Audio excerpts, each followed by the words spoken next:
El estar aquí me demuestra que el que persevera alcanza. Sí, generalmente.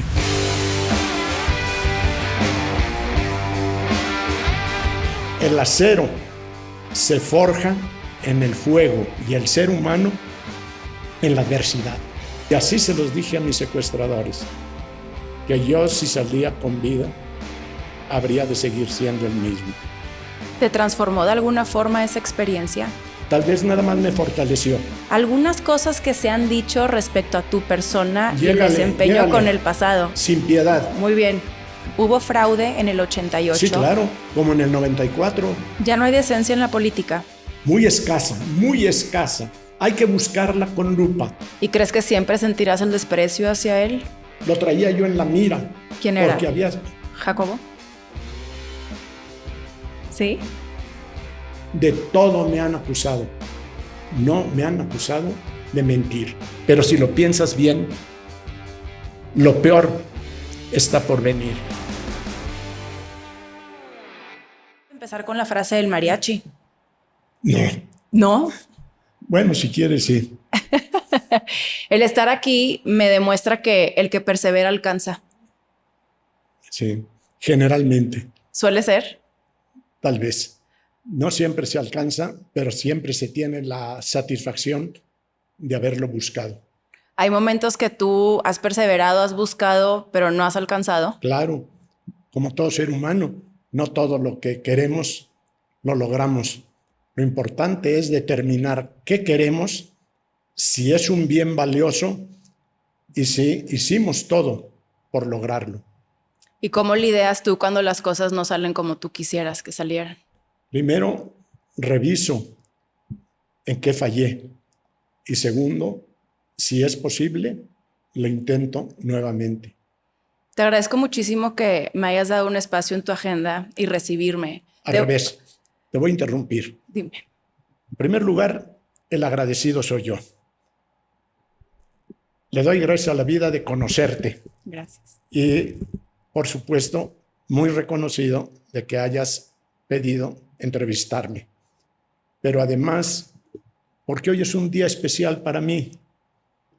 Hoy precisamente, 14 de mayo, hace 14 años fui secuestrado. Y gracias a Dios estoy aquí contigo y con tu público. Muchísimas gracias por eso. ¿Y tú qué? ¿De qué? ¿Cuándo naciste? ¿De dónde eres? Realmente, como yo vengo con la intención de platicar más de una hora, pero antes de grabar me hiciste saber, y perdón que te tutee, pero ya tengo tu permiso también previo a grabar. Claro, por supuesto. ¿Qué te Somos puedo de una tutear? edad. Sí, exacto, es lo que ya acordamos, que tenemos la misma edad. Pero me mencionaste que no quieres que me alargue, entonces realmente quién soy yo de momento no es relevante y quiero aprovechar el minuto que pueda soportar la entrevista, porque ya me hiciste saber que a lo mejor me la cortas para platicar de ti. Muy bien, pero déjame decirte algo. Dime. Sí quiero que sea razonablemente breve. Ok. Porque decía Gracián, el gran filósofo español jesuita del siglo de oro, que lo breve bueno es 2 veces bueno y lo malo breve es menos malo. Me atengo a lo segundo, que si va a ser mala la entrevista por culpa mía, que al menos sea menos mala. A tus órdenes. No veo cómo eso vaya a suceder, pero aprovechando ya el tiempo acortado y que ya estamos aquí, te agradezco que justamente me recibas en un día, pues me supongo que es especial para ti. Hoy son 14 años de que te privan de la libertad, 7 meses y 10 días en donde estás básicamente en una tumba, no ves la luz del sol, no escuchas ruido del exterior, no tienes contacto con tu familia. ¿Recuerdas esos momentos y qué emociones te evocan?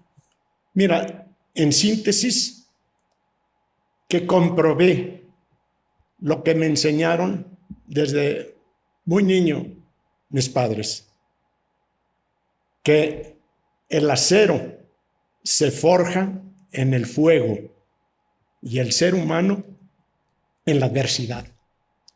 Esa adversidad que me tocó vivir no me debilitó, me dejó más fuerte.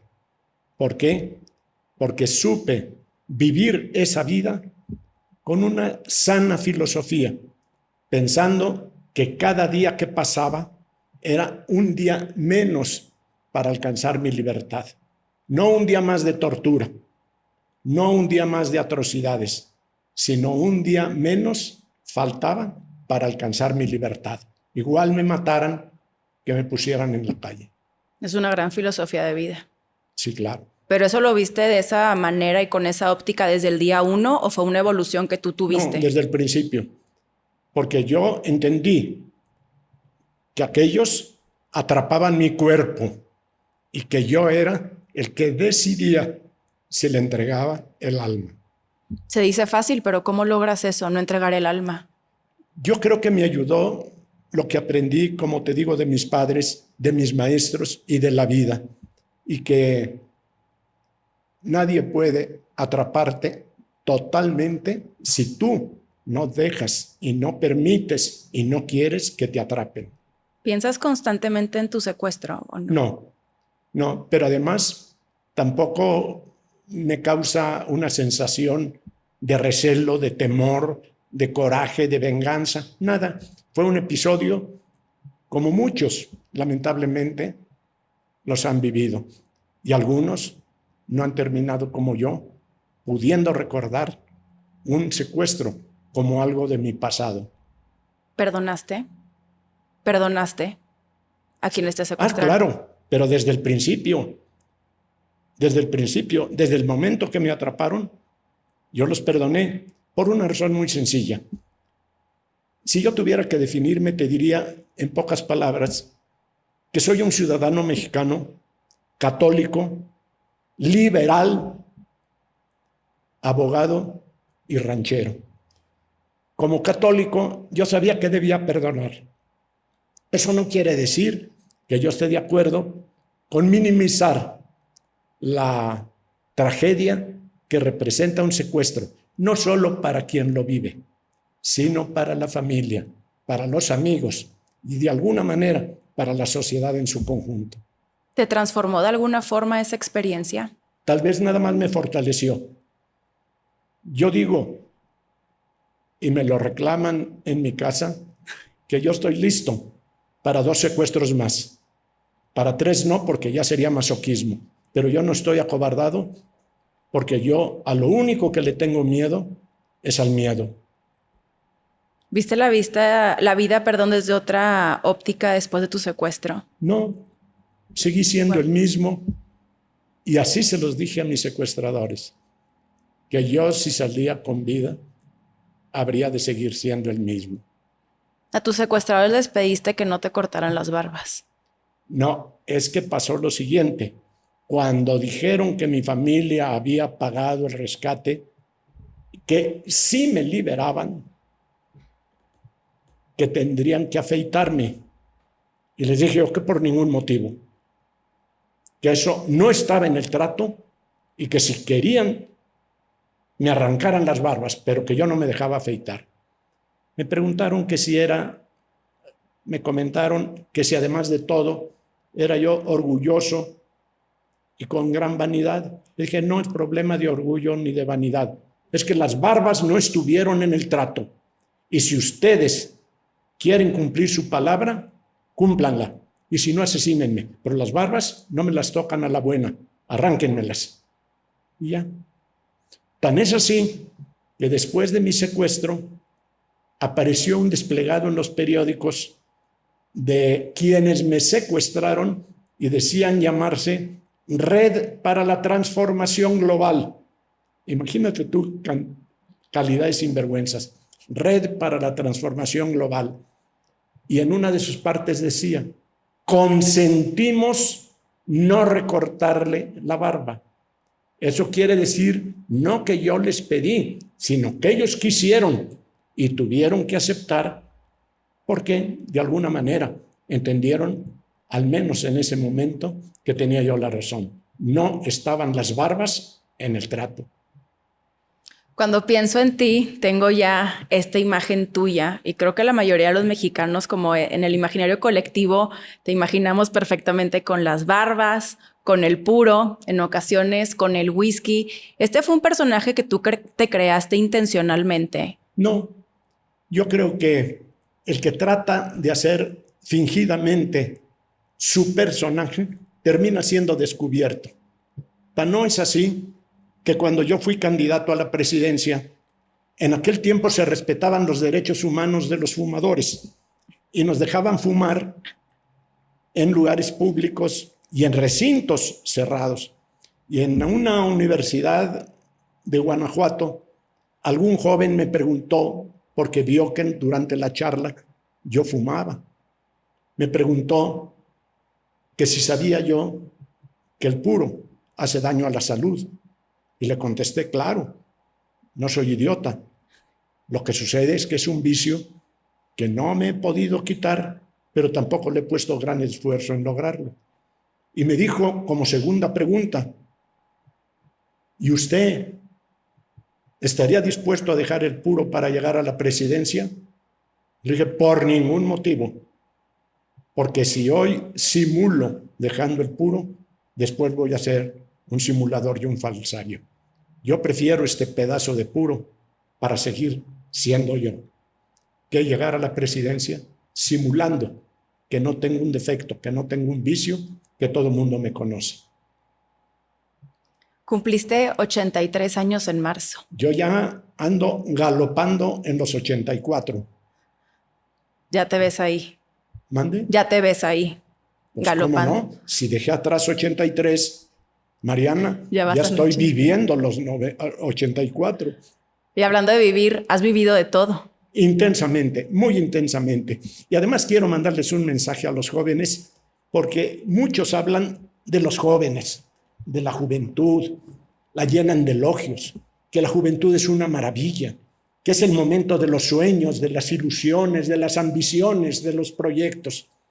Eso es parcialmente cierto, por dos razones. Porque hay muchos jóvenes que desgraciadamente no tienen tantas ilusiones ni tantos sueños. Y porque además esos sueños y esas ilusiones no son exclusivos de la juventud, porque se puede seguir siendo un hombre y una mujer con ilusiones, con deseos de vivir, de realizar grandes proyectos, sin que sea de por medio la edad física que uno pueda tener. Lo importante es la edad mental y la actitud frente a la vida. Todos nacimos para ser felices, todos, no nada más los jóvenes. Previo a grabar, me hiciste saber que te gustaría hablar de los jóvenes. Sí, claro.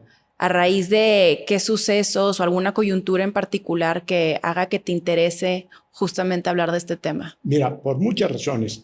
La primera es porque sé que tú tienes un público principalmente de jóvenes.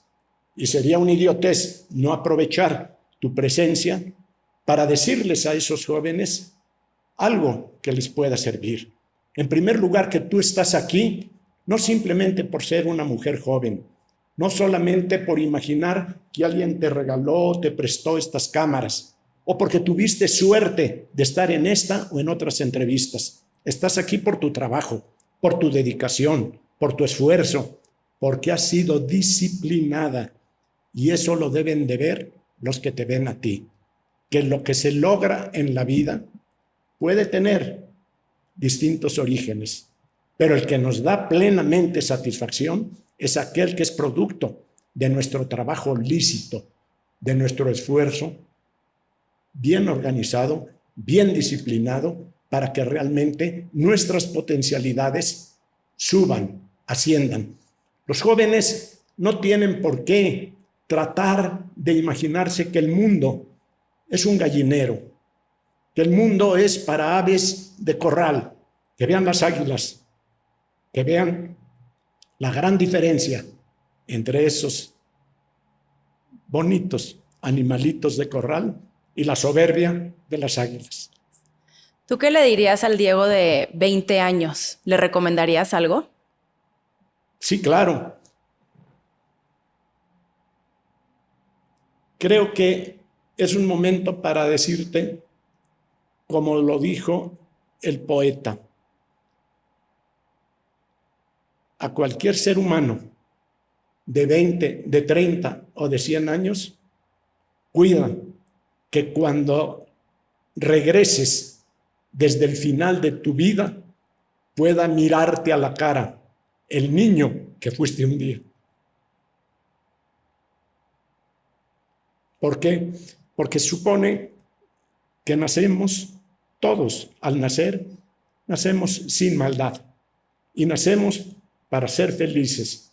Pero muchas veces la vida no nos lleva por donde ella quiere, sino por los lugares donde muchas veces nosotros la desviamos. De tal manera que debemos de cuidar siempre, estar en condiciones de poder mirar a la cara a aquel niño que no tenía maldades, resentimientos, sentimientos de venganza, frustraciones y enojos malentendidos, sino que sea la proyección de esa criatura en el hombre, en la mujer de bien que se ha realizado plenamente. ¿Y tú procuras ver a ese niño? Sí, claro. ¿Cómo lo haces? Reflexionando sobre mi vida para no torcerla.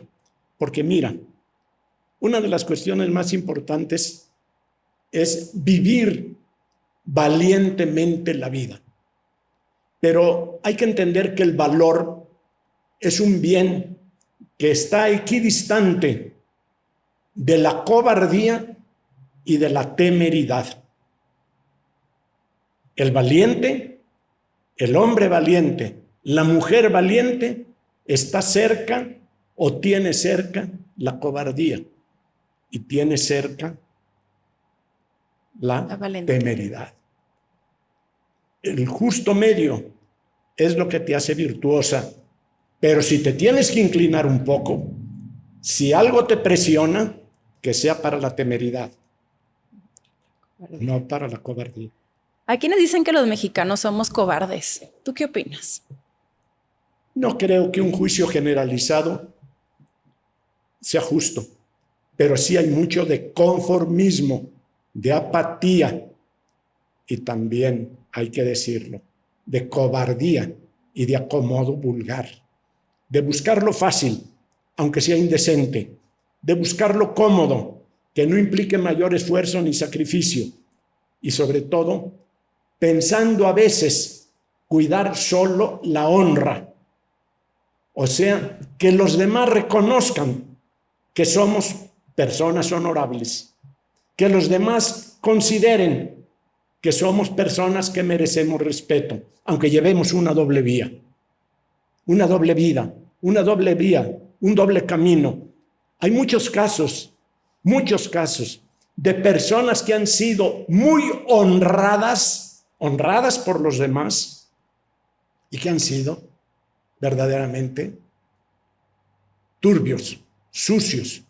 Hay personas que han sido amadas y veneradas, que las han considerado inclusive santos, que han creado organizaciones religiosas y terminan siendo descubiertos por depravados. Esos que fueron honrados, después los que los honraron, los deshonraron, al darse cuenta de esa doble vida. Por eso, lo importante de verdad en la vida no es que a ti te reconozcan lo que eres, sino que eso que parece ser, realmente lo seas. Y eso solo se logra si uno tiene una conciencia de su honor, que no es otra cosa el honor que la conciencia de nuestra propia dignidad, que nos obliga, que nos impele a hacer el bien por el bien mismo, independientemente de lo que digan los demás. A mí en lo personal, como hombre público, generalmente hago a un lado lo que piensen de mí los otros. Lo importante es lo que pienso yo de mí mismo. ¿Nunca te llegó a importar lo que opinaban los demás de ti? En algún punto, a lo mejor en tu adolescencia, juventud. Mira, desde luego no puede uno hacer a un lado la opinión de los demás, porque de esas opiniones puede uno encontrar mucha riqueza.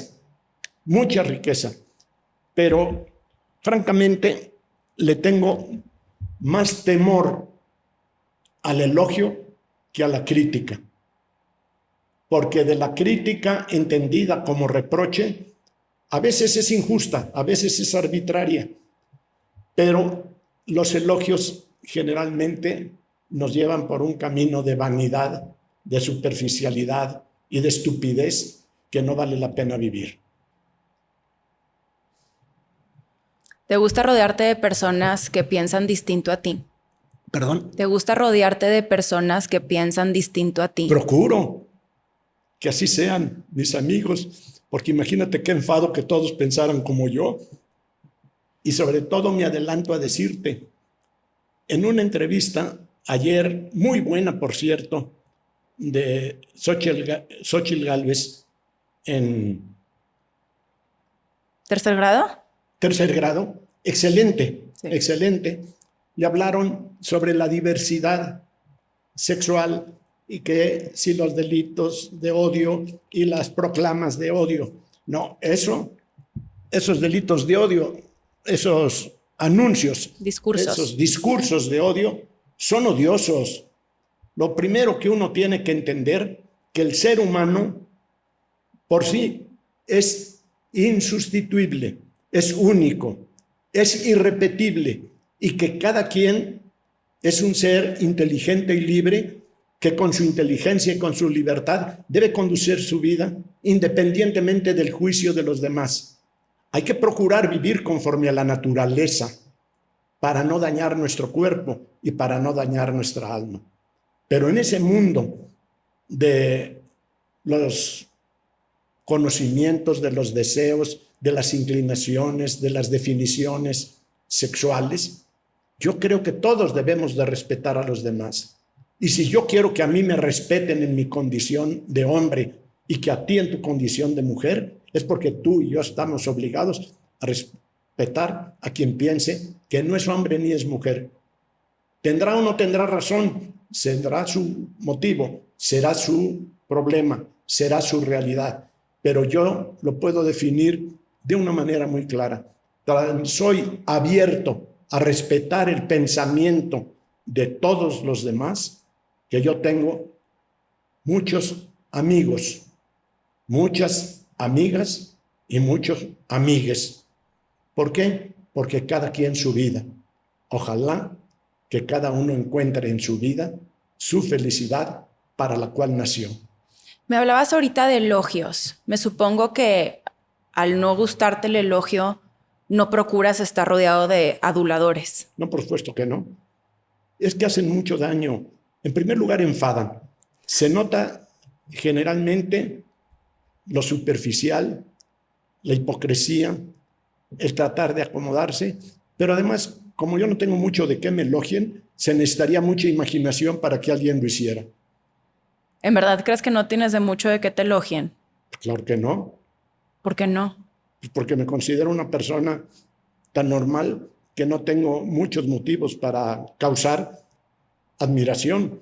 Yo me conformo con provocar respeto y si no me lo dan, me lo tomo.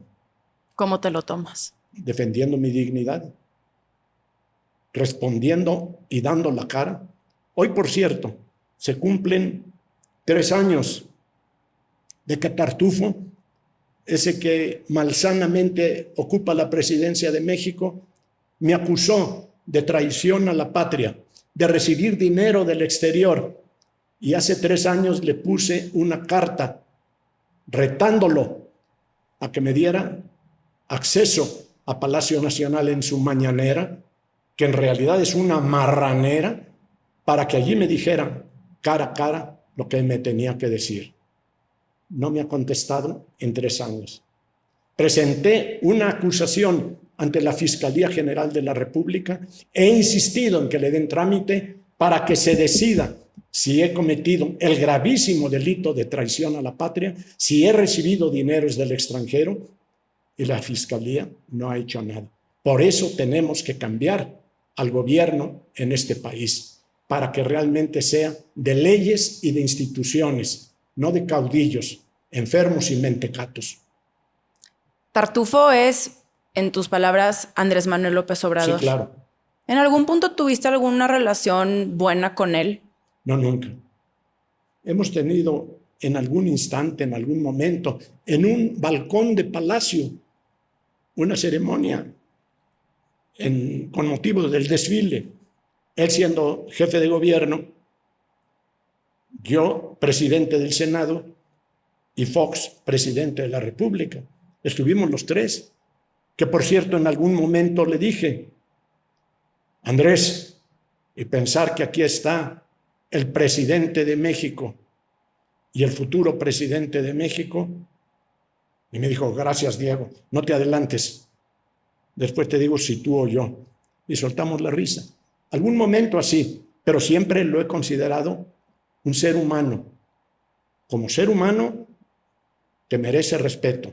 En su proceder me parece despreciable y siento por él un profundo desprecio. ¿Y crees que siempre sentirás el desprecio hacia él? Pues yo creo que es más fácil que yo me mantenga en lo mío a que él cambie. ¿La gente cambia? Sí, muchas veces. Y te pongo un caso muy interesante a propósito de adversarios políticos. Cuando tú naciste, en el año de 1994, según me dijiste hace un rato. Correcto. Hace 2 días se cumplieron 30 años del debate de candidatos presidenciales. Cárdenas, Zedillo y yo. Todo mundo vio esa confrontación y que nos dimos como nos teníamos que dar. De frente, con respeto, pero con dureza. Hubo señorío en los tres. No hubo vulgaridades. Que cada quien juzgue el desempeño de cada quien. Pero allí se vio mi confrontación irreductible con Zedillo, con Cárdenas y de ellos contra mí. ¿Qué ha sucedido? ¿Qué ha pasado el tiempo? Y algunos me han preguntado, oye, ¿y por qué tienes tan buena relación con Cuauhtémoc Cárdenas? ¿Por qué son amigos? ¿Por qué tienen un trato tan amable, tan cordial? Y le digo por 2 razones. La primera es porque Cárdenas ya cambió. Y la segunda, porque yo también ya cambié. La vida, claro, que nos permite y que además nos obliga, si queremos vivirla bien, a rectificar, a moderar, a tratar de entendernos, de superar lo que es superable. Y hoy Cuauhtémoc y yo llevamos una relación muy cortés por esas 2 razones, porque él ya cambió y porque yo también ya cambié. Con Tartufo no espero nada. Yo creo que ya ni él ni yo tenemos tiempo para llevar una buena relación y de mi parte no me interesa. ¿En qué sentido cambiaron tanto el ingeniero Cárdenas como tú? Pues que yo creo que el tiempo nos fue llevando a seguir siendo él lo que siempre ha sido y yo también, pero matizando, moderando los pronunciamientos y procurando tener el trato más humano con los que piensan distinto a nosotros. De esa suerte, lo que antes era rispidez y confrontación irreductible, hoy es un entendimiento. Y como lo he dicho a mis amigos, ¿qué nos puede unir en amistad a Cárdenas y a mí?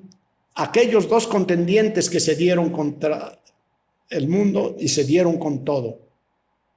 Que los 2 queremos el bien de México.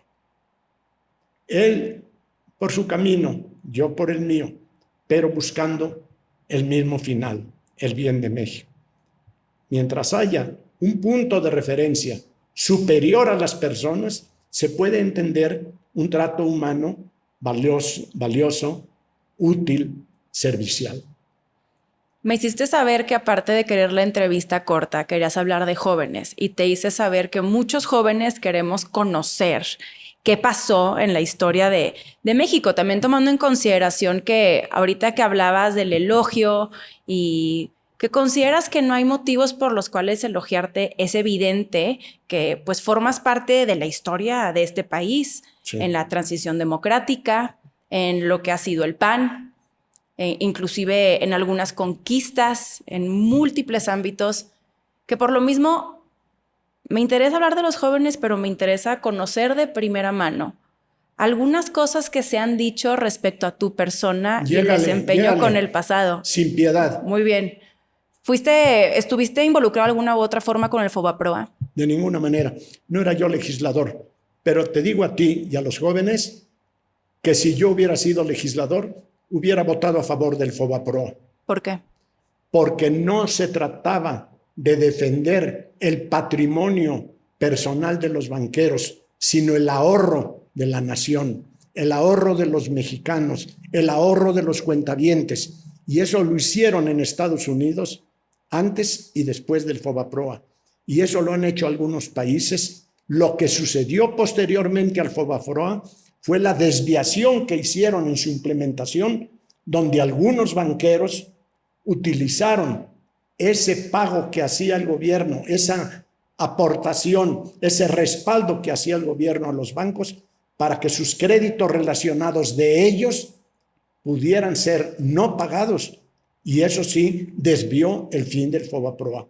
Yo no participé en él, pero si hubiera yo participado en su definición, lo hubiera votado a favor del Fobaproa, no de cómo se implementó después y de los abusos que algunos banqueros hicieron. Otra. Hablando de banqueros, dicen que tú defendiste a alguno de ellos. A muchos. Yo he defendido banqueros, como he defendido campesinos. El abogado está para defender a sus clientes dentro de la ley y en la medida que sea justa la defensa. Claro que he defendido banqueros. Tengo además el orgullo de que un banco, creo que se llamaba Azteca en aquel tiempo. ¿No es el mismo Banco Azteca de hoy? No, no era el Azteca. Ahorita después le digo. ¿Serfín? No, era otro banco. Que lo intervino la Comisión Nacional Bancaria. Yo logré que lo regresaran a sus propietarios. Se ordenó todo, se puso todo dentro de la ley y siguió funcionando. El Anáhuac, el Banco Anáhuac. Yo intervine en favor de ese banco. Pero también he ganado en favor del gobierno federal deudas multimillonarias y una de ellas la mayor grande que se conoce en la historia de este país. A favor del gobierno federal la gané y sin cobrar un centavo, con otros abogados como Fauci Handam, como otros abogados, Salvador Rocha y alguno más, defendiéndolo contra un crédito de 800,000 millones de aquel tiempo. Lo ganamos y yo no cobré un centavo al gobierno. Así que mi vida como abogado la puedo presentar como libro abierto ante cualquiera. ¿Hubo fraude en el 88? Sí, claro. Como en el 94. Pero fueron por circunstancias distintas. Sí, claro. ¿La del 88 cuál fue? Hubo una elección fundamentalmente de Estado, como la de hoy, como la actual. Estamos regresando al 88. Un poder central en el presidente de México controlando y manejando la elección. Por supuesto que en el 88 hubo abuso de poder, hubo todo el dinero público para que ganara Salinas, y eso ya se sabe. Pero esas eran las circunstancias, como las circunstancias que estamos viviendo hoy. Pero hoy hay instituciones. Sí, pero muy devaluadas que no han sabido, no han podido o no han querido poner en orden a este rufián que está involucrado todos los días para apuntalar a su corcholata y para denigrar no solo a Xóchitl Gálvez, sino a la oposición y a todo disidente. Hoy estamos padeciendo algo muy similar. Lo que pasa es que los jóvenes no entienden lo que hoy realmente está en juego. Está en juego la democracia, el Estado de Derecho, las libertades o el totalitarismo de un caudillo pestilente. Ahora, una pregunta. ¿No será que siempre los presidentes se han involucrado en el proceso electoral? Sí, claro, pero eso es indebido. Unos en mayor y otros en menor grado. El anterior a este, Peña Nieto, ¿Cómo no había de haberse involucrado si se fue arteramente contra Ricardo Anaya para darle vuelo a López Obrador? Claro que se han involucrado, pero hay grados de involucramiento. Y el de este es realmente descarado, desvergonzado, cínico. Le ponen 30 multas o 30 reclamos o 30 rechazos de parte de la autoridad y se sigue burlando. De tal suerte que hoy lo que está en juego es el Estado de Derecho, la libertad o el totalitarismo. Tras el fraude del 88, inclusive recuerdo que hubo un debate en el 2000, bueno, no recuerdo, lo vi recientemente porque no tengo claros recuerdos del año 2000, con López Dóriga respecto a la quema de boletas, donde Sí. muchos mencionan que pues la quema de boletas del 88 se da a raíz de una petición también de tu parte. ¿Por qué la quema de las boletas? A ver, primero, no fue algo que yo pidiera. Ok. Yo era un legislador de Acción Nacional y aunque toda mi bancada votó en favor de la destrucción de las boletas, yo asumo exclusivamente la responsabilidad y no baño de culpas a nadie. Pero si lo hice, hoy lo volvería a hacer, por varias razones, Mariana. En primer lugar, no era que yo quisiera o no quisiera que se destruyeran las boletas, es que así lo mandaba la ley. Segundo, no es verdad que la destrucción de las boletas se hubiera hecho una vez que terminó la elección para borrar el fraude. Esa es la gran estafa de Tartufo y de sus secuaces. Esa destrucción de las boletas se hizo en el 4º año en que ya gobernaba precisamente Carlos Salinas, al que se le imputaba ser beneficiario de ese fraude. En el 4º año, un 4º año después de que durante todo ese tiempo las boletas, ¿quién las tenía custodiadas? El gobierno de Salinas. Entonces, a nadie con 2 milímetros de frente le puede imaginar que después de 4 años Carlos Salinas hubiera cuidado las boletas, que eran cientos y cientos, eran toneladas de papel, de actas y de boletas, para que dijeran exactamente la verdad. Pero además hay una cosa, este miserable de Tartufo dice, nosotros al menos hubiéramos querido que se microfilmaran para que estuvieran en el Archivo General de la Nación, para que cualquier ciudadano pudiera revisarlas, esas boletas, esas constancias, esos votos. Pues esas boletas están video grabadas, están microfilmadas en el Archivo General de la Nación.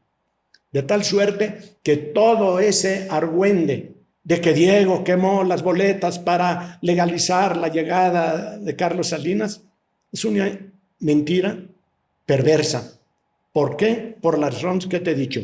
La ley lo ordenaba, era el 4º año de gobierno, el gobierno las había conservado exclusivamente bajo su custodia.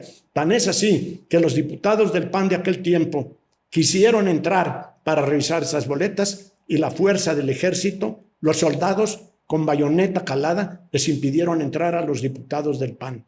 Al 4º año de ese gobierno no tenía ningún sentido guardar unos papeles viejos que ya no decían necesariamente la verdad. Y lo que es más, si hubieran revisado esos papeles, eran tan mañosos los gobernantes de aquel tiempo como los de ahora, y hubieran adecuado el boletaje para que le dieran el triunfo legítimo a Carlos Salinas. No estoy arrepentido de esa decisión, que aunque fue colegiada de mi partido y que apoyamos en eso al voto mayoritario de los priistas, yo lo volvería a hacer. ¿En algún momento te reclamó esa decisión el ingeniero Cárdenas o no? Que yo recuerde, no. Posiblemente en algún discurso, era parte de las confrontaciones que teníamos, pero es de entenderse. Hoy no me reclama nada, ni yo a él. Ya hablamos del fraude del 88. Ahora quisiera conocer el del 94, que aparte lo viviste de primera mano. ¿El 94 y qué? El fraude del 94. Sí, Eras claro. candidato a la presidencia. Sí. ¿Cuál fue el fraude? El fraude no solo lo digo yo, lo reconoció Carlos Salinas en una entrevista que por ahí tengo sobre el escritorio. La de Proceso. Sí. Ay, la quiero ver. Al rato me la enseñas. No, de una vez. A ver. ¿La traigo?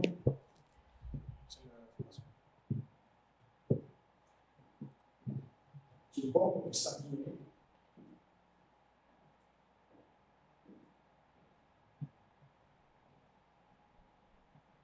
Hasta va a parecer que ya la teníamos. Ay, no puede ser.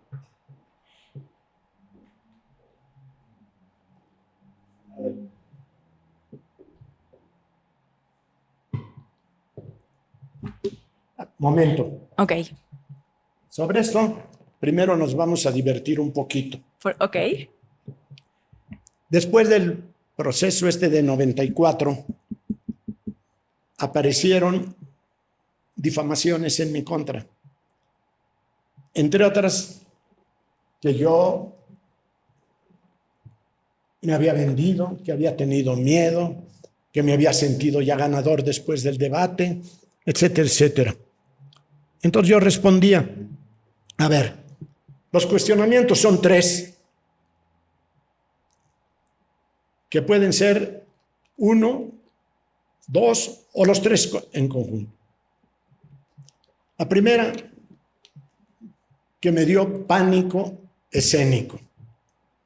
Yo creo que hay que descartarlo, porque cobarde no he sido. Eso de que me dio pánico, hay que descartarlo. La segunda, que me creí ya ganador por el debate.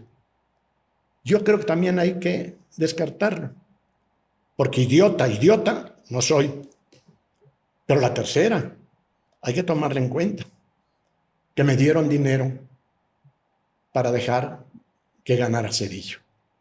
Y además se mencionaba la suma de $30 millones. Mi respuesta es muy sencilla. Si yo recibí eso o más o menos dinero por la presidencia, me deben de fusilar sin hacer juicio, pero no por bribón, por idiota. Porque ¿cómo es posible que un hombre, si es capaz de corromperse por 30 millones, deja una presidencia que en todo caso le daría no 30, sino 30,000 y lo que quisiera? Pero yo le recomendé a quienes dijeran eso, que en otra ocasión dijeran completa la historia de los 30 millones. Que ese dinero lo compartí con las madres que los parieron y ya no me volvieron a acusar. Bueno, ahora, entrando ya en lo que pasó, aquí está la revista Proceso de Salinas después de la campaña del 94 y cuando se tuvieron los problemas entre él y Zedillo. Y aquí, ¿lo quieres leer tú? A ver. Con ello se terminó la pugna interna. Con un gran esfuerzo político se logró cohesionar a distintos grupos del partido alrededor de la candidatura de Zedillo. Lástima. Ay, está completamente... ¿Perdón? Está circulado, sí. Subrayado. Subrayado. 6 años después, fue el 15 de octubre del 2000. Lástima que él haya perdido el debate televisado con Diego Fernández de Ceballos, porque estuvo también a punto de perder las elecciones. Si estas se hubieran realizado unas horas después del debate, las hubiera ganado Fernández de Ceballos. La derrota de Zedillo en el debate obligó no solo a fortalecer la condición Más interna despacio, del PRI, perdón. Más despacio, ponle énfasis a lo que dice Carlos Salinas. La derrota de Zedillo en el debate obligó no solo a fortalecer la condición interna del PRI, sino a facilitarle al doctor Zedillo todo un cuerpo de asesores y medios de comunicación para proyectar una imagen. Eso fue lo que sucedió. Cuando dicen... Una elección de Estado. ¿Qué dijo después Zedillo? Zedillo dijo que había sido legal pero inequitativa. Pero la legalidad implica equidad. Y si no fue equitativa, no puede ser verdaderamente legal, ni mucho menos legítima. Pero en fin, todavía después, a mí se me culpó por el grupo de los cuatroteros de por qué yo no me junté con Cuauhtémoc Cárdenas después de esa elección para impugnarla como ilegal. Pues entre otras razones porque querían que yo apoyara a Cárdenas, que había quedado en tercer lugar. Yo no tenía por qué apoyar a nadie, ni a mí. Yo no era juez de esa contienda, y es lo que no entienden muchos políticos de todos los partidos, que el partido y los miembros de ese partido están sometidos a la ley y a las autoridades, buenas o malas, y que finalmente, después de una campaña, cuando las autoridades dicen la última palabra, hay que mirar para adelante. No puedo yo imaginarme haciendo un plantón como baboso en Paseo de la Reforma, obstaculizando el tráfico durante meses y proclamándome presidente legítimo, como este idiota que hoy está por dejar la presidencia. ¿Cuánto lo vimos alegando que era presidente legítimo? Que sí hubo fraude, sin duda, pero que esos espectáculos de yo mismo calificarme como ganador, ¿a título de qué? Hay que tener decencia en la política, por más corrupta que sea. Hay que tener decencia, y es lo que nos falta para poder lograr que México cambie. Ya no hay decencia en la política. Muy escasa, muy escasa. Hay que buscarla con lupa. Eso hay que decirlo fuerte y quedito, pero también decirles a los jóvenes que no se hagan tarugos, porque ellos están muy conformes diciendo, no me intereso en la política, porque está saturada de viejos mañosos y ladrones. Sí, está saturada la política de viejos mañosos y ladrones. Pero esos viejos mañosos y ladrones están muy felices de que los jóvenes no intervengan, porque entonces cada quien su juego. Los muchachos divirtiéndose, lo cual no es malo. Los muchachos gozando su mini mundo, no un mundo de grandeza, no un mundo de grandes ideales, sino de un acomodo rápido de las tabletas, de los juegos esos que no los entiendo, ni los conozco, ni los quiero conocer, porque déjame decirte de broma, yo creo que son diabólicos, pero los entiendo, y en eso está bien. Toda la felicidad que se puedan dar los jóvenes, que se la den, pero también que den la felicidad a su propia sociedad. Y los jóvenes deben intervenir en política, no vivir de la política. Y cuando yo digo que intervengan en la política, no me lo estoy imaginando afiliados a cada partido político. Estos aquí, los otros allá, y todos compitiendo para ver quién hace más boruca o quién hace mayor pudrición. No, que participen en política entendida. Como dijera Aristóteles, si los seres humanos pertenecemos al reino animal, el político, el hombre, decía Aristóteles, es un son politicón, un animal político. Y yo les digo a los jóvenes, cuando el ser humano deja de ser político, se queda siendo solamente animal. Aunque duela, no es despectivo lo que digo, porque se mutila a sí mismo. Si somos seres sociables, tenemos que entendernos en sociedad. Y por eso insisto, cada ser humano está obligado a darse a sí mismo toda la felicidad que se pueda dar, pero también a dar a los demás toda la felicidad que le pueda dar. Ahora, hay jóvenes que sí quieren participar en la política mediante los vehículos, que son los partidos políticos, pero no necesariamente les abren los espacios. Sí, pero un momento. Primero, es cierto que para la competencia por los cargos públicos, lamentablemente en nuestro sistema, los partidos políticos son los instrumentos que uno puede utilizar para poder acceder a los cargos públicos, salvo algunas excepciones que luego han sido fallidas y desastrosas, de los tales Broncos y demás, y de los estos de tenis y colorados y amarillos. Son tonterías. A lo que voy es a lo siguiente. Es cierto que los partidos políticos son los instrumentos razonables y racionales en una democracia para hacer trabajo en función de los cargos públicos. Pero la política es mucho más allá que pertenecer a un partido o ser candidato. Y sobre todo, si precisamente el punto de partida de toda democracia es que el voto sea libre y que sea respetado, tampoco eso pueden hacer los jóvenes. Tampoco pueden participar yendo a votar, no para ver qué les dan o dónde se acomodan, sino dónde le dan a México las posibilidades de un mejor gobierno. Es que lo que nosotros tenemos en la juventud y en los que ahora somos ya viejos, que ellos y nosotros hemos sido educados como derechohabientes. Siempre escuchamos hasta la saciedad, hasta dejarnos sordos, que los niños tienen derechos, que las mujeres tienen derechos, que los estudiantes tienen derechos, que los maestros tienen derechos. Todo eso es cierto. Y los derechos son para hacerlos valer. Pero cuán pocos hablan de que esos niños, esos jóvenes, esos adultos, esos maestros, esos empresarios, no solo tienen derechos, también tienen obligaciones. Porque en la vida, en sociedad, esa es la ida y la vuelta.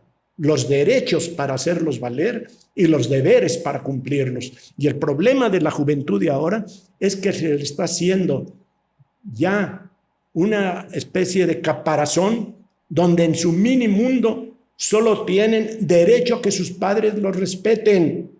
Pero ellos respetar a sus padres, ¿por qué? ¿A título de qué?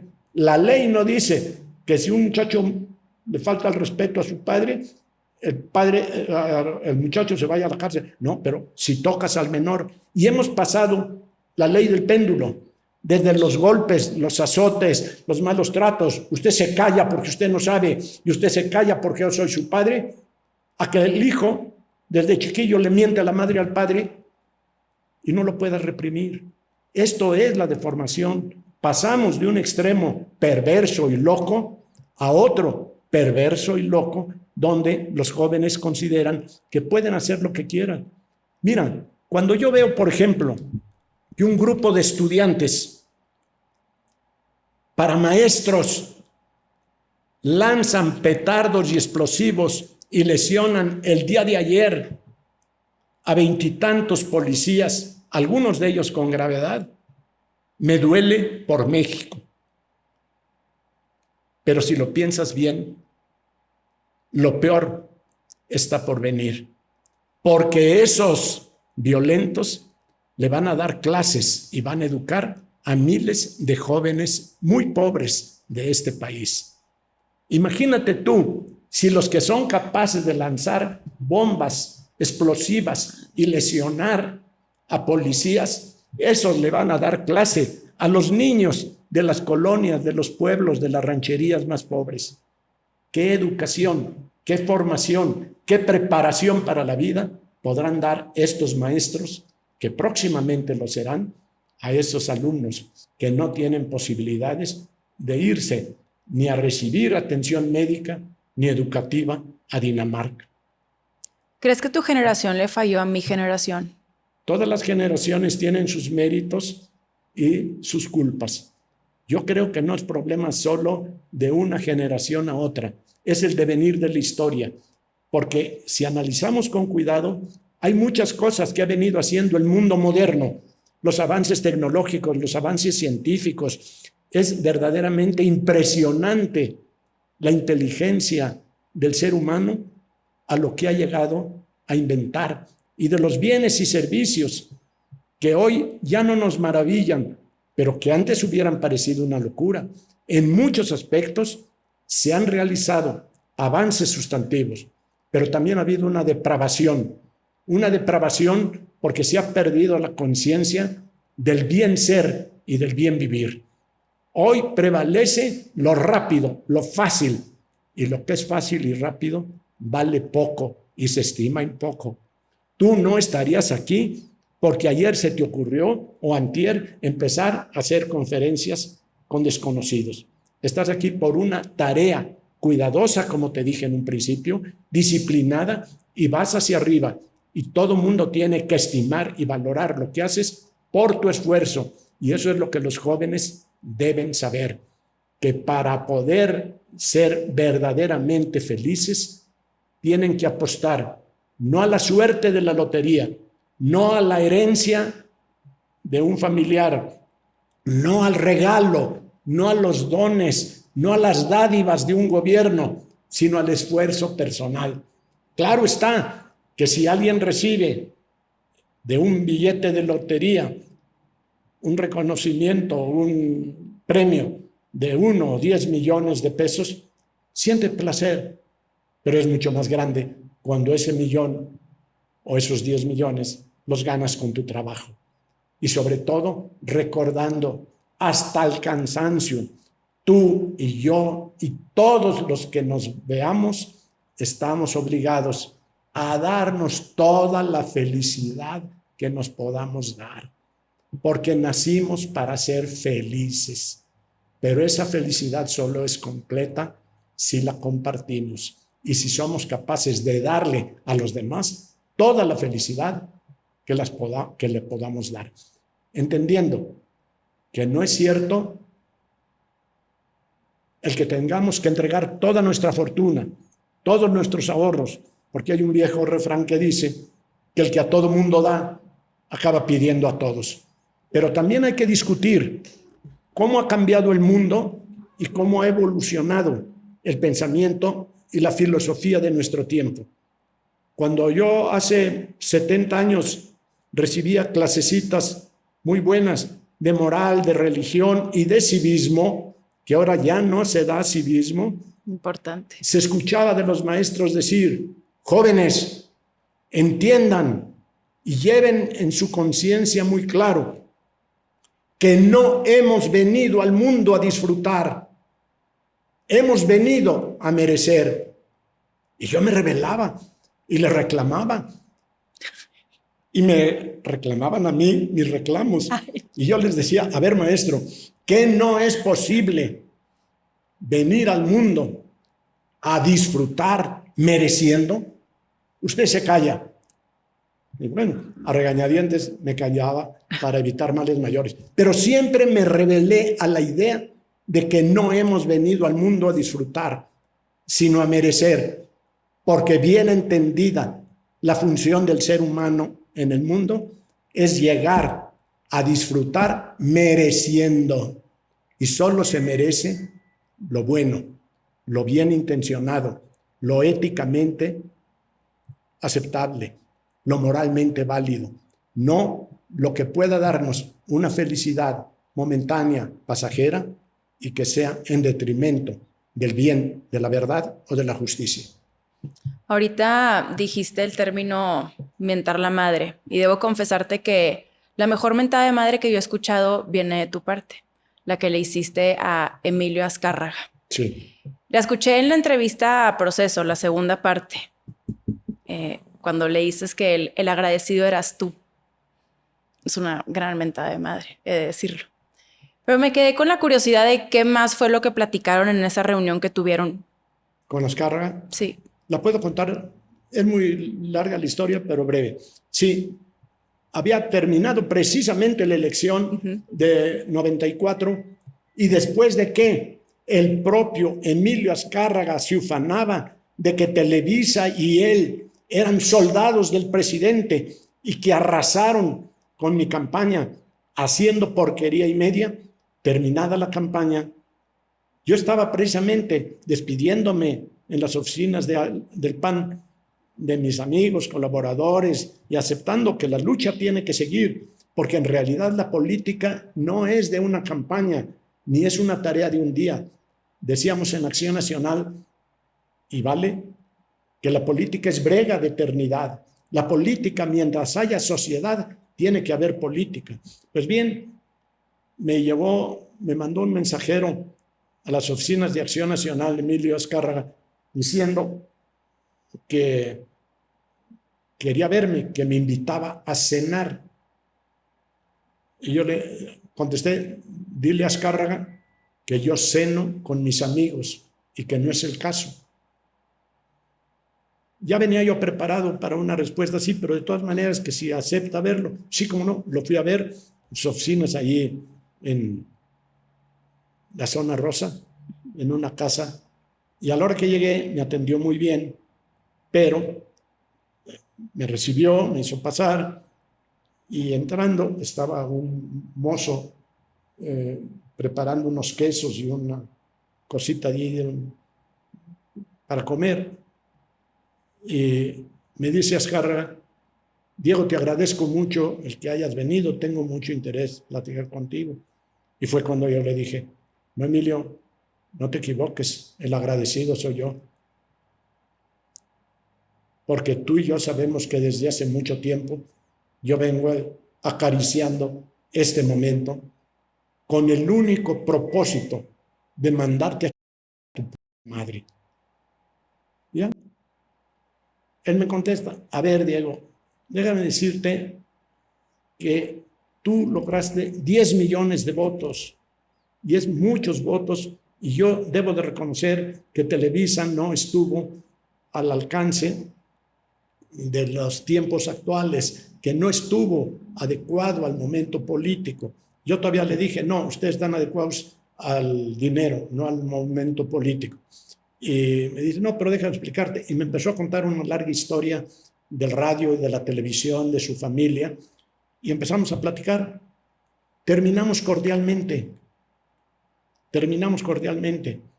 y me dijo que ponía a su disposición Televisa. Y le dije: Emilio, la pones a disposición un día después de las elecciones. ¿No te parece desvergüenza? Pero te tomo la palabra, con 3 condiciones. La primera, que sea en horario AAA, sin comerciales, sin límite de tiempo. Le agregué otra: en horario AAA, en 2 ocasiones, sin comerciales y sin límite. Me lo aceptó y lo cumplió. Y se hicieron 2 entrevistas, se proyectaron 2 veces en horario AAA, sin límite de tiempo, etc.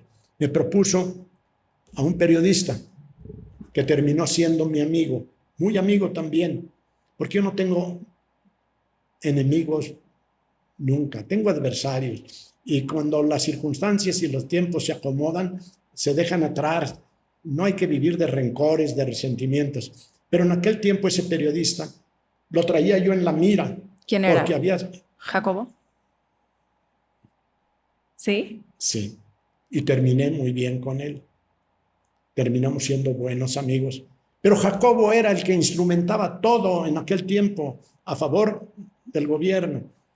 Y entonces le dije: bueno, Emilio, lo que quieres es que me crean o que sea una farsa si me entrevista Jacobo. ¿A quién propones? Yo me acuerdo que le propuse a una periodista joven, se me va el nombre, y me dijo: no, te propongo que sea Rocha. Rocha. ¿Cómo se llama? ¿Armando Rocha? No. Ricardo Rocha. Y él fue el que la hizo. Esa es la historia de ese episodio. Ya está por terminarse la entrevista. ¿Qué sigue? Muchas cosas, pero tendrá que haber una parte 2. ¿Perdón? Siguen muchas cosas, pero tendrá que haber una parte 2. Por Porque lo me menos, quedo con muchas dudas. no, vamos a darle otros minutos por respeto a tu tiempo y de tu público. Muchísimas gracias. Hablando de medios de comunicación, ¿crees que ha cambiado el rol que tienen ahora actualmente frente a la coyuntura nacional? Sí, claro. Hay mucho mayor apertura y sobre todo nuevos medios de comunicación como el tuyo, que no dependen del gobierno y que además obliga a muchos medios tradicionales a que se abran a la pluralidad y que digan la verdad. No estamos en el mejor de los mundos, pero sí en un mundo mucho mejor que en el de entonces. Antes no había todo lo que hoy hay y que hubieran sido los resultados muy diferentes. Pero antes también estaban en esta coyuntura de la posverdad, ¿o no? Pues es que estaban ellos entre la presión y la conveniencia sometidos. Acuérdate que inclusive en aquellos tiempos la tal Pipsa era la que les vendía el papel a todos los periódicos y era oficial, de tal suerte que al que abriera el pico de manera inconveniente, pues no recibiría papel, y las concesiones y las amenazas y las prebendas y los dineros que se daban, pues eran motivo suficiente para corromper el periodismo como tal, pero no a todos los periodistas. ¿Cómo lograr un México sin mentiras? Hablando con la verdad, aunque sea respuesta de perogrullo. Ese fue mi lema de campaña, porque yo creo que lo que más lastima toda relación humana, es la mentira. Es lo que más la lastima. Yo a veces digo, dando un espacio de cierta tolerancia, y no quiero que se me malinterprete, que a veces, en algunas ocasiones muy delicadas, las únicas mentiras que se pueden de alguna manera perdonar son las mentiras de amor, porque muchas veces las verdades lastiman más que la mentira. Pero yo creo que en la vida pública la mentira es la que incuba, la que genera, la que pare todas las perversidades, todos los robos, los saqueos, los crímenes, todo parte de la mentira. Por eso yo tengo la gran satisfacción como hombre público. A mí me han acusado de si el Fobaproa, que si me robé Punta Diamante, de que si quemé las papeles, de que si me vendí al salinato, de todo me han acusado. No me han acusado de mentir. Y si tú ves mis redes sociales, me dicen peste y media. Me dicen, ¿te puedo decir una palabra fuerte? Ay, las que quieras. Me dicen, por ejemplo, ya muérete, Ay, no. pinche viejo, y me da risa. No me acusan de mentiroso. Y no les puedo responder a veces con fuerza a través de los medios, pues por respeto al público. Pero a alguien le resultó chismosa para decirle eso a quienes me acusan de tener las barbas así, de tal suerte de que los dejo pasar. Me acusan de todo, menos de mentir. Menos de mentir. Yo tengo una obsesión por la verdad, porque estoy convencido, y lo repito, de que todos los males de México y del mundo tienen un origen, la mentira, porque a través de la mentira se viene toda la amplia criminalidad que sofoca y mata la vida de las personas y de los pueblos. Por respeto a tu tiempo, voy a concluir la entrevista no sin antes hacerte 2 preguntas. Vale. La primera siendo, ¿qué hace llorar al jefe Diego? En primer lugar, un mal de ojos que tengo, Ay. porque he visto a mi oculista varias veces y no me quita una lágrima permanente. Me han hecho algunas perforaciones en los lagrimales para ver si estaban tapados y no me las quito. Y me apena mucho porque de niño siempre me decían que los hombres no lloran y termino siendo un viejo llorón, pero no cobarde. Además, yo creo que el llorar es una forma de expresión profundamente humana, cuando es por amor, por sentimiento limpio, no por miedo, no por cobardía. El que llora temblando es un cobarde. El que llora por emoción es un ser humano. ¿Y tú por qué lloras? Cuando lloro, por emoción. ¿Qué tipo de emociones? Un sentimiento de amor, de compasión, de cariño. ¿Y lloras seguido o no? Más de lo que yo quisiera. ¿Ah, sí? Sí. Sí, porque todo el mundo cree que yo no tengo sentimientos, que soy... Bravucona. Sí, echador. De hielo. De hielo. No, de hielo es la corcholata. De hielo es la tartufa. No, pero déjame decirte, lo importante es vivir con sentimiento y con razón. Que uno viva pensando en vivir una filosofía sana, conforme a la naturaleza. Nos da margen para gozar muchísimo de la vida. Y sobre todo, a propósito de eso, si me permites para terminar, a mí me gusta mucho la poesía y yo le recomiendo a los jóvenes que además de esa música estridente, espantosa, que yo no tolero, pero que están en todo su derecho y que si yo tuviera su edad seguramente la viviría, pero también hay que ser sinceros. Yo no tolero todo eso que se vive actualmente. Y además, si la tolerara y si la viviera, sería un viejo ridículo. Ay, ¿por qué? Haciendo contorsiones que ya no corresponden a nuestra edad. ¿A tus nietos les gusta esa música o no? No, ellos traen de todo ello y por supuesto que ellos la gozan, pero yo no la disfruto. Ahora bien, pero quiero terminar con una idea para los jóvenes. Vivan todo ese mundo moderno de aparatos y de fantasías y de muñecos que hacen y tornan y qué otra cosa hay de los de, a ver, tú que eres joven, dime de los entretenimientos de hoy, ¿cómo se les llaman? Está TikTok. El TikTok, de todo eso es fantástico, pero que no se queden ahí, que hay otro mundo que vale la pena vivir.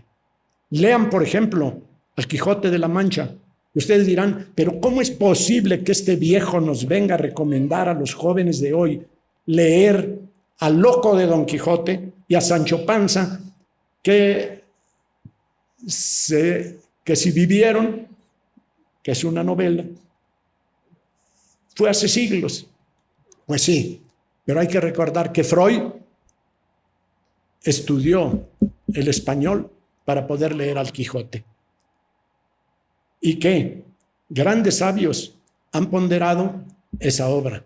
Y que inclusive Vargas Llosa, el peruano, el famoso escritor peruano, la presenta como una obra de actualidad insuperable porque es la lucha permanente que debe de haber en el ser humano por el bien y por la verdad. Que vivan una vida completa, no nada más refugiándose en un pasado que ya no regresará, pero tampoco en un presente efímero que no sirve para mucho, se los aseguro. Porque además, si toman en cuenta el presente, se darán cuenta que los que triunfan, aún en aspectos como el deporte, reclaman mucho sacrificio, reclaman mucho trabajo. Nadie llega a los primeros lugares en el boxeo, ni se faja unos cinturones espantosos, porque un día se subió y tuvo suerte de ganar. Vean lo que se hace en un gimnasio, vean los jugadores del fútbol lo que tienen que hacer para ser los Messis y los no sé qué, los Chícharos y todo ello. Todos ellos, vean los que están luciendo y sobreponiéndose en el mundo de la tecnología, de la ciencia. Son estudiosos, son gente disciplinada y por eso, repito, los jóvenes no están hechos para vivir en un gallinero. Que vean que dentro de ellos hay un águila que la deben dejar y hacer volar. Pero hoy también quiero terminar con un comentario que creo que vale la pena. Mientras este oficialismo rufianesco de los cuatroteros, estos que hoy están presumiendo camisetitas que dicen que son para los jóvenes, en las que se festeja, se venera y se adora a la Santa Muerte, que es verdaderamente inclinar a algo que no conduce a nada bueno y que sí puede pervertir en un mundo tan violento como el que vivimos, la adoración a la Santa Muerte, cuando que se puede hablar en favor de la vida. Y por ello quiero terminar con ese brevísimo verso que dice, y va para los jóvenes, que recuerden siempre que la vida que no florece y es estéril y escondida y no fecunda ni crece, es vida que no merece el santo nombre de vida, no de muerte. Que con eso nos quedemos por hoy y nos veamos cuando tú quieras. Muchísimas gracias por recibirme. He disfrutado mucho Y yo puestísima para en cuanto tú me digas, porque me quedo con muchas dudas. Cuando quieras, de veras, pronto, si te parece, ojalá. Sí, voy a perseverar a ver si alcanzo. No, sí voy a alcanzar. Sí. Tú me vas a ayudar a alcanzar. No, y de todos los temas que quieras, Gracias. de lo que quieras. Pero en tu rancho.